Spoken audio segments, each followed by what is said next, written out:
not to be confused with the dearest one, Bella, or the one with the good heart, Maggie, or the only boy and the firstborn absolute favorite, Jason. We were privileged to have known Baba our whole lives, and although Baba was her role for the past 34 years, her life was more than being a Baba. She was born in Solin, Croatia in 1933 to parents Marica and Marko, and was the youngest of 5 siblings. Growing up in the 1930s and 40s in Croatia was a time of great political challenge and change, but that was mostly lost on young Marija Juric. She enjoyed swimming in the local freshwater, cold Jadro River, despite having the warm Adriatic Sea nearby. As a young adult, Marija left home in the mid-1950s under the pretense of paying a short visit to her brother Milan in Germany, her brother who had escaped communist Yugoslavia with his best friend Stipe Juric.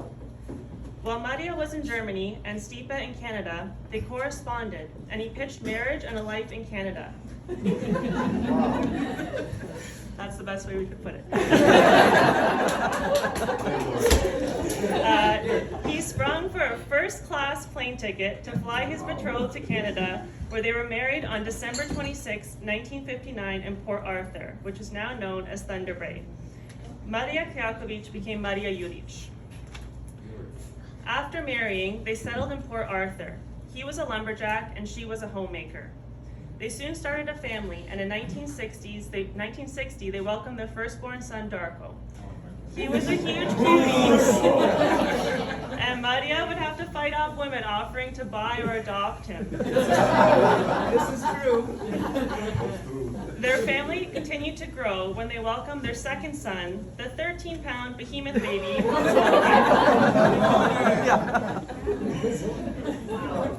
Their life in Thunder Bay came with challenges.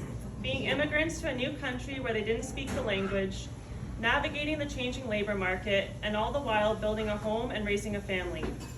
Despite having limited means, she always had a welcome house and a place at the table for those who needed or wanted it. In the mid-1960s, they relocated to Toronto, and their family was completed with the arrival of baby Zvonka. Yeah. Marija was thrifty, born out of necessity that morphed into habit. She saved the buttons off clothes that were worn past being able to be mended again. And her creativity was evident in the embroidery, needlepoint, and sewing projects she took pride in. Without immediate family here, like many immigrants, the Croatian community became her chosen family. And this was evident with Marija's involvement with the church community and Zelengai, where many summers were spent with friends. Marija Juric was never the loudest voice in the room, but she did have some good one-liners that she would sprinkle into a conversation if you were lucky. As Marija and Stipe were building a life for their children, they envisioned that life having a home, gardens, and some chickens. They bought a parcel of land in North Brampton, a place that was so far from Toronto their friends thought they were crazy. Yet they worked hard to build a house and a home that became a place of many cherished family traditions. Many in this room can recall a December 26th Sveti Stipan Ručak, a date that celebrated the feast day as well as their wedding anniversary, and in later years, also Bella's birthday. Family, faith, and traditions were always important. Marija was proud of her children for maintaining their Croatian culture, participating in the church, and participating in the Croatian-Canadian community. But the accomplishments of her children faded with the arrival of her grandchildren. When Jason was born in 1989, she embraced the transition into Baba by declaring she would no longer color her hair. It was time she started looking like a Baba. And Baba she was, not just to us four, but to all of our friends, neighbors, and a bonus Baba to our extended family. And like the best of Babas, she indulged us all. Jason's love of flannel was born from an endless supply of flannel bankies that Baba would sew and swaddle him in. When Maggie wanted feeling a paprika, but hold the paprika, she would make sure there was a Maggie meatball. She let me decorate her house in so many paper chains when I was in kindergarten. In fact, she fueled my creativity by supplying the construction paper and my snack requests. Bella's love of charcuterie and bread is a result of her making Bella a plate of meat and cheese to snack on while watching Clifford the Big Red Dog. We were privileged to have had Baba Marija in our lives into her 90th year. And as her family, we all carry pieces of her temperament, values, and habits.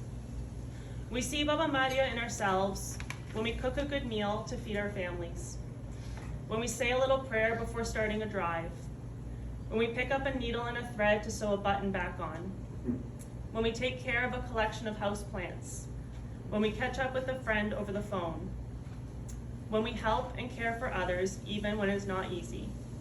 And for this one, we're looking at you, Zvonko.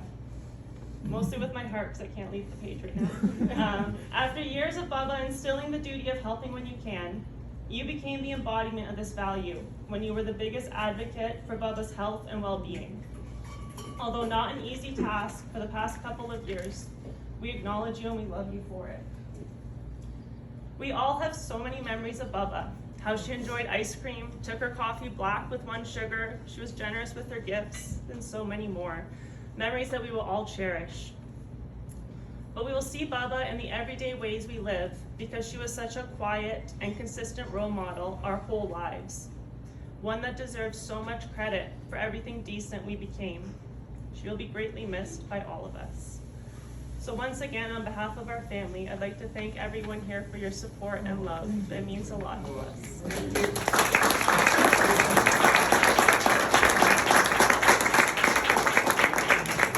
I'd like to invite the priest to lead us in prayers before our lunchtime. Yes. Thank you.